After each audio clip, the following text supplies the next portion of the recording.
మాత్రం జనవరికి వస్తుంది అన్నట్టు. ఎలక్షన్స్ అయిపోయిన తర్వాత మాకు గ్యాప్ ఉంటుంది. ఏంటి ఎలా ఉంది అక్కడ, ఎవరికి ఎడ్జ్ ఉంది?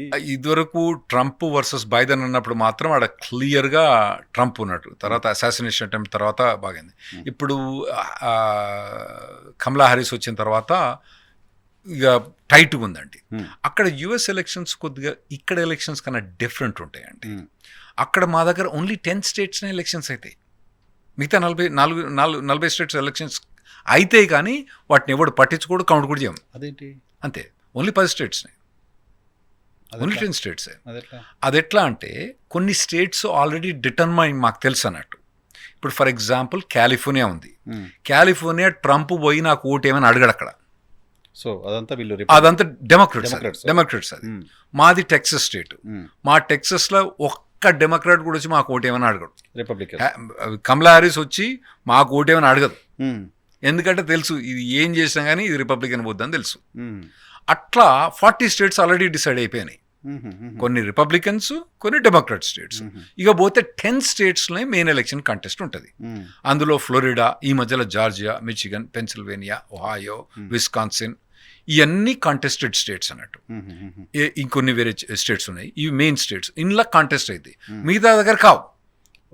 అరిజోనా, నెవాడా కొన్ని స్టేట్స్ ఉన్నాయండి. ఇప్పుడు వీటిలన్నిట్లో కాంటెస్ట్ అవుతాయి.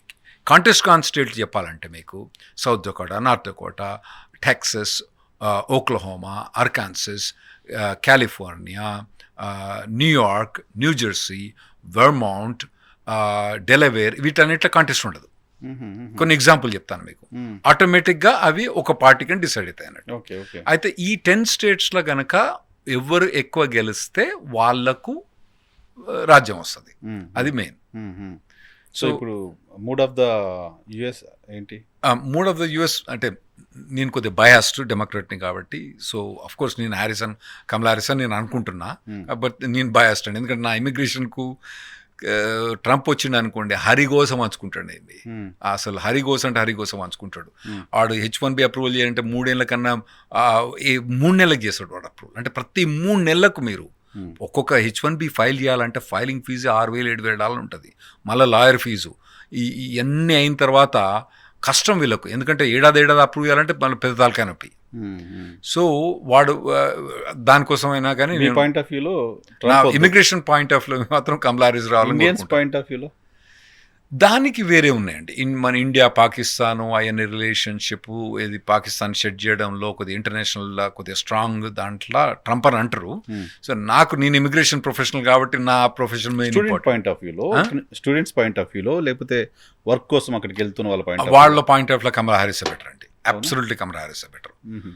ఎందుకంటే వాడు ఆ ఓపీటీని స్టెమ్ ఎక్స్టెన్షన్ రిస్ట్రిక్ట్ చేసి ట్రై చేసిండు. H4 EAD అని ఉంటుందండి. అంటే వీళ్ళు H1 పోయిన తర్వాత వీళ్ళు గ్రీన్ కార్డ్ అప్లై చేసిన తర్వాత వాళ్ళ స్పోజ్ కూడా ఇప్పుడు వర్క్ పర్మిట్ ఇస్తారు. ఇది 2015 నుంచి ఒబామా నుంచి. వాడు దాన్ని బ్యాన్ చేసిన ట్రై చేసిండు ట్రంప్ అడ్మినిస్ట్రేషన్. సో అట్లా ఇంకోటి బ్యాన్ చేయడం వీలు కాకపోతే ఏం చేసిండంటే H1B H4 అప్లై చేసినప్పుడు అన్ని కలిసి అప్రూవ్ అయ్యేది, దాన్ని డిలే చేయడం మొదలుపెట్టిండు. అంటే ప్రతి ఏడాది 2 ఏళ్ళకోసారి మీకు 6 నెలలు గ్యాప్ వచ్చింది అనుకోండి, మీ జాబ్ ఎట్లుంటుంది? ఉండదు కదా. అట్లా కూడా ఇబ్బంది పెట్టిండండి. సో అవన్నీ వాటన్నిటి కూడా దృష్టిలో పెట్టుకొని అఫ్ కోర్స్ నేను ఐ హోప్ పర్సన్ అని కాదు కదా, పార్టీ పాలసీ ఉంటుంది కదా, ఆ పార్టీ పాలసీ ప్రకారం ఉంటుంది కదా. ఇప్పుడు ఎట్లా అనుకుంటే క్లింటన్ రిపబ్లిక్ కదా, క్లింటన్ డెమోక్రాట్ అండి. అయితే జార్జ్ బుష్ రిపబ్లికన్, కానీ George bush is favourable to immigration. అప్పుడు జార్జ్ బుష్ కనుక అప్పుడు ప్రపోజ్ చేసింది ఏంటంటే పర్ కంట్రీ లిమిట్ తీసేసి గ్రీన్ కార్డ్ నెంబర్స్ ఇంక్రీజ్ చేసి చాలా ప్రపోజ్ చేసిండు. కానీ అతను అది పార్లమెంట్లో పాస్ కాలే. పార్లమెంట్ ఇక్కడేమో మీకు పార్లమెంటరీ సిస్టమ్ ఉంది, మాదేమో ప్రెసిడెన్షియల్ సిస్టమ్. మీకు పార్లమెంట్ సిస్టంలో ప్రాక్టికల్గా prime minister has to pass the bill. అక్కడ ఆడ ప్రైమ్ మినిస్టర్ మాకు లేడు కాబట్టి ఆడ డిఫరెంట్ ఉంటుందండి. ఇంకోటి ఏంటంటే మాకు ఒక బిల్ ఇప్పుడు ప్రస్తుతం ఉన్న దాంట్లో 2 houses, lower house, upper house ఇక్కడ ఉన్నట్టే, లోక్సభ, రాజ్యసభ. లోక్సభనేమో అక్కడ ఇప్పుడు రిపబ్లికన్స్ ఉంది, బైడెన్ ప్రెసిడెంట్ అయినా కూడా లోక్సభ రిపబ్లిక్. రాజ్యసభ వచ్చే మటుకు 50-50 ఓట్స్ ఉన్నాయి. అయితే 50-50 ఓట్స్లో వైస్ ప్రెసిడెంట్ టై ఓటు వస్తుంది అన్నట్టు. సో దాంతో డెమోక్రాట్స్కి మెజార్టీ ఉంది. అయితే ఇంకో ప్రాబ్లం ఉంది మాకు అక్కడ. అక్కడ ఇది సెనెట్ అంటారు దాన్ని, అంటే అప్పర్ హౌస్, ఇది మీరు ఇక్కడ రాజ్యసభ అన్నట్టు సెనెట్ అంటారు. అందులో 60 ఓట్స్ లేనిది ఏ బిల్ పాస్ కాదు. దాన్ని ఫిల్ బస్టర్ రూల్ అంటాం. ఎక్సెప్ట్ ఫైనాన్స్ కాకపోతే మిగతా బిల్లన్నీ ఫిల్ బస్టర్. మన ఇమిగ్రేషన్ అన్నీ అక్కడ బ్లాక్ అవుతాయండి. 60 ఓట్స్ రావు. ఒబామాకు రాలేదు 60 ఓట్స్. ఒబామా ట్రై చేసిండు, క్లింటన్ మన బిల్ క్లింటన్ ట్రై చేసిండు, రాలే 60 ఓట్స్.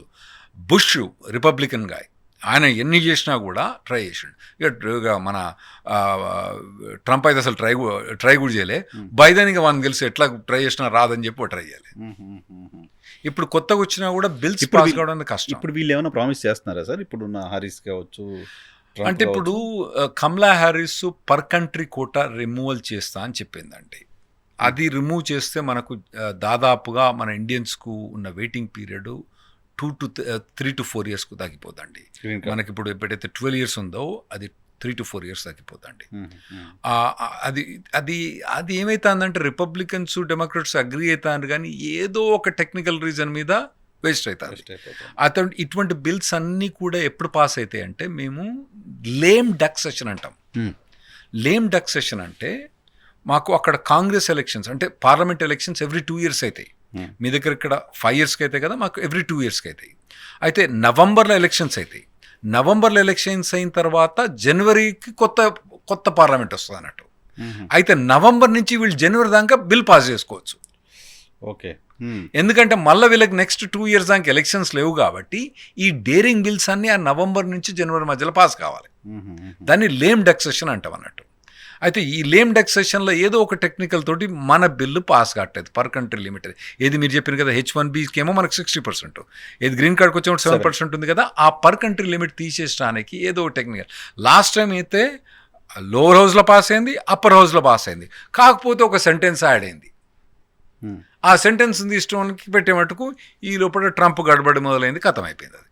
ఓకే, సో మళ్ళీ ఇప్పుడు మనకు లేమ్ డెక్సేషన్ వస్తే మరి ఏమైనా ఛాన్స్ ఉందో చెప్పలేము. రైట్ సార్, చూద్దాం. దాంతోపాటు చాలామంది ఇక్కడి నుంచి అక్కడికి వెళ్ళిన వాళ్ళు ఇక్కడ కూడా ఇల్లీగల్ యాక్టివిటీస్ చేస్తున్నారు అనేవి వస్తున్నాయి. రీసెంట్గా ప్రాస్టిట్యూషన్ చేస్తూ అక్కడ తెలుగు వాళ్ళు పట్టుబడ్డారు. అక్కడ ఆర్గనైజ్డ్ ప్రాస్టిట్యూషన్ చేస్తున్నారు తెలుగు వాళ్ళు ఎక్కడికి వెళ్ళి. అసలు వీళ్ళు ఎలా వెళ్తున్నారు అక్కడికి? అది ఏంటది అక్కడ ఏంటి? నాకు తెలిసి ఆర్గనైజ్ ప్రాస్టిట్యూషన్ అయితే నేను వినలేదు ఎక్కువ, మరి నేను ఫోకస్ చేయలేదు. కానీ కొందరు పిల్లలు ప్రాస్టిట్యూషన్కు సొలిసిటేషన్ ప్రాస్టిట్యూషన్ అంటారు, దాని ద్వారా అరెస్ట్ అయినారు. అయితే ఇక్కడ నాకు తెలిసినంత మటుకు లా ఇక్కడ ఏంటంటే మీకు స్టింగ్ ఆపరేషన్ అన్నది ఇల్లీగల్ ఇక్కడ. ఏది, ఒక లేడీ పోలీస్ ఆఫీసర్ ప్రాస్టిట్యూట్గా యాక్ట్ చేయడం అన్నది ఇక్కడ నాకు తెలిసి లీగల్ కాదు. మరి కరెక్ట్ చేస్తున్నా, నాకు అంత నాలెడ్జ్ లేదు ఇక్కడ. అక్కడ కంప్లీట్లీ లీగల్ అన్నట్టు. వాళ్ళు ఏం చేస్తారు, ఇంటర్నెట్లో అడ్వర్టైజ్మెంట్ చేస్తారు, పోలీస్ ఆఫీసర్ అడ్వర్టైజ్మెంట్ చేస్తారు. ఫోన్ చేసినప్పుడు లేడీ పోలీస్ ఆఫీసర్ ఎత్తుతుంది. ఎత్తిన తర్వాత డబ్బులు ఇస్తే పని అని వాళ్ళు మాట్లాడుకుంటారు. అక్కడ పోయిన తర్వాత వాళ్ళని అరెస్ట్ చేస్తారు.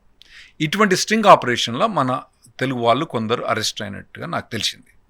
అంటే సో వాళ్ళు ప్రాస్టిట్యూషన్ ఆర్గనైజ్ చేయట్లా, ప్రాస్టిట్యూషన్ కోసం వెళ్ళారు. ఓకే, ప్రాస్టిట్యూషన్కి వెళ్ళిన వాళ్ళని అరెస్ట్ చేసి వాళ్ళను క్రిమినల్ ఛార్జెస్ ఫైల్ చేశారు. సో అటువంటి ప్రొవిజన్ ఉంటుంది అక్కడ. పోలీస్ స్టింగ్ ఆపరేషన్స్ బాగుంటాయి అక్కడ. మీరు ఎన్ని స్టింగ్ ఆపరేషన్స్ అంటే ఎవ్రీడే స్టింగ్ ఆపరేషన్ ఉంటుంది అక్కడ. అది ఎందుకు ఇక్కడ చేరో నాకు తెలియదు. ఆడ డ్రగ్స్ డీలింగ్ కూడా స్టింగ్ ఆపరేషన్ ఉంటుంది. వాడు పోయి డ్రగ్స్ అమ్ముతా ఉంటాడు, పోలీసు వాడు వచ్చి డ్రగ్ అమ్మంగానే తీసుకుని పట్టుకునిలో పడేస్తాడు. చాలా కామన్. ఇంకోటి ఏంటంటే ఈ టెర్రరిస్టిజం ఇటువంటి ఆర్గనైజేషన్స్ కూడా స్టింగ్ ఆపరేషన్స్ బాగా అవుతాయి. వాళ్ళు ఏమంటారు, నేను న్యూక్లియర్ హెడ్ తీసుకొచ్చిస్తా నీకు అది ఇది అని చెప్పి మొత్తం స్టింగ్ ఆపరేషన్ చేస్తారు. మా హ్యూస్టన్లో అండి ఒక కన్వెన్షన్ సెంటర్కు కాంట్రాక్ట్ ఇవ్వడానికి ఒక కొలంబియన్ కంపెనీకి ఇచ్చినట్టు. అదొక 2-3 years అండి ప్రాసెస్ అది. దానికి ఆ కొలంబియన్ కంపెనీ ఆ కౌన్సిల్ మెంబర్స్ ఉంటారు కదా, ఒక 8 మంది కౌన్సిల్ మెంబర్స్ బ్రైబ్ చేసింది. ఆ మొత్తం కొలంబియన్ కంపెనీ అసలు అంత ఫేక్ కంపెనీ. FBI రన్ చేసింది, 2 ఏళ్ళు రన్ చేసింది ఈ స్టింగ్ ఆపరేషన్కి. వాళ్ళందరి కొలంబియాలో వాళ్ళు ఆ FBI ఉన్న కొలంబియాలో ఆ స్పానిష్ వాళ్ళని పట్టుకొచ్చి వాళ్ళు మొత్తం ఆపరేషన్ చెప్పి మాకు హెడ్లైన్ న్యూస్లో వాళ్ళ కాంట్రాక్ట్ వచ్చింది, ఇది వచ్చింది, వాళ్ళు కడతాన్రు, అవన్నీ వచ్చినాయి మాకు. వచ్చిన తర్వాత మొత్తం ఒకటి రాత్రి తీసుకుపోయి అందరం తీసుకుని బొక్కలేసినారు. ఇటువంటి స్ట్రింగ్ ఆపరేషన్స్ బాగైతాయి అక్కడ. అట్లా ఈ ప్రాస్టిట్యూషన్ స్ట్రింగ్ ఆపరేషన్లో కొందరు దొరికిండ్రు, కొందరు పోయినరు అన్నట్టు. సో అక్కడ తెలియక చాలా మంది క్రైమ్లో ఇన్వాల్వ్ అయిన వాళ్ళు ఉంటారు కదా. అవునండి. సో అక్కడ లాస్ ఏంటి, బయటికి రావడానికి సంబంధించి చాలా మంది ఇబ్బందులు పడుతూ ఉంటారు. అక్కడ ఉన్న జైల్లో ఉన్న వాళ్ళని తీసుకురావడం ఎలా, ఏంటి, ఏ కేసు? నార్మల్గా బెయిల్ వస్తుందండి ఈజీగా, unless there is a major crime తప్ప బెయిల్ వచ్చేస్తుంది. బెయిల్ వచ్చిన తర్వాత కూడా పాస్పోర్ట్ సరెండర్ చేయాల్సి వస్తుంది. Depends on the crime. ఇప్పుడు క్రైమ్ మేజర్ అయితేనేమో చాలా ఇబ్బందులు ఉంటాయి. ఇప్పుడు మామూలుగా ఇప్పుడు సొలిసిటేషన్ ఆఫ్ ప్రాస్టిట్యూషన్ అటువంటిది అక్కడ మేజర్ క్రైమ్ కాదు. దానివల్ల లాంగ్ టర్మ్ నెగిటివ్ కాన్సిక్వెన్సెస్, అంటే నేను I don't want encourage any of those things, but దానికి లాంగ్ టర్మ్ నెగిటివ్ కాన్సిక్వెన్సెస్ తక్కువ ఉంటాయి.